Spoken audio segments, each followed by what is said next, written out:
ओडिशा का मसीहा नवीन पटनायक। ओडिशा के एक छोटे से गांव सत्यनगर में लोग सादगी और मेहनत से भरा जीवन जीते थे। खेत, नदी, त्योहार और सबसे बढ़कर आपसी भाईचारा। इस गांव का एक नेता था जिसे लोग सिर्फ मुखिया नहीं बल्कि मसीहा मानते थे।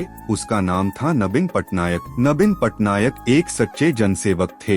वो खुद से पहले गांव के बारे में सोचते थे। कोई बीमार हो जाए तो सबसे पहले अस्पताल पहुंचाने वाले वही। किसी के घर में कोई परेशानी हो तो दरवाजे पर सबसे पहले वही खड़े होते। फिर आया साल 1999। ओडिशा में एक विनाशकारी चक्रवात आया। समुद्र से उठी लहरें गांव में घुस गईं। सैकड़ों घर ढह गए, लोग बेघर हो गए। भूख, बीमारी और डर हर कोने में फैल गया। लेकिन इसी अंधेरे में एक उम्मीद की किरण बनकर उभरे नवीन पटनायक। उन्होंने सरकारी इंतजाम से पहले ही गांव वालों को राहत पहुंचाई।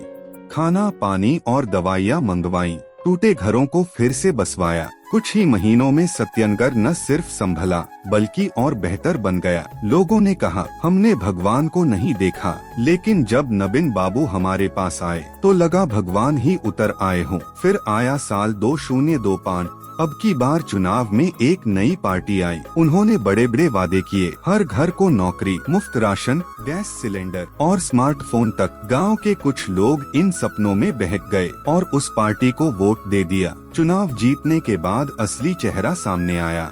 लोगों के घर बिना सूचना के तोड़े जाने लगे। राशन महंगा हो गया। अस्पतालों में दवा नहीं, स्कूलों में शिक्षक नहीं। हर तरफ भ्रष्टाचार, डर और ठगी फैल गई। अब गांव वालों को अपनी गलती का एहसास हुआ। हर चौपाल, हर घर में एक ही नाम गूंजने लगा, काश फिर से नवीन बाबू आ जाएं। अब चुनाव फिर से आने वाला है। गांव के बुजुर्ग, युवा, महिलाएं सब एक सुर में कहते हैं, जिसने हमें तूफान में सहारा दिया उसी को फिर से मौका देना चाहिए। नवीन पटनायक अब सिर्फ एक नाम नहीं, विश्वास और उम्मीद का प्रतीक बन चुके हैं। और इस बार अगर नवीन पटनायक फिर से जीतते हैं तो सिर्फ चुनाव नहीं, पूरे गांव की किस्मत बदल जाएगी।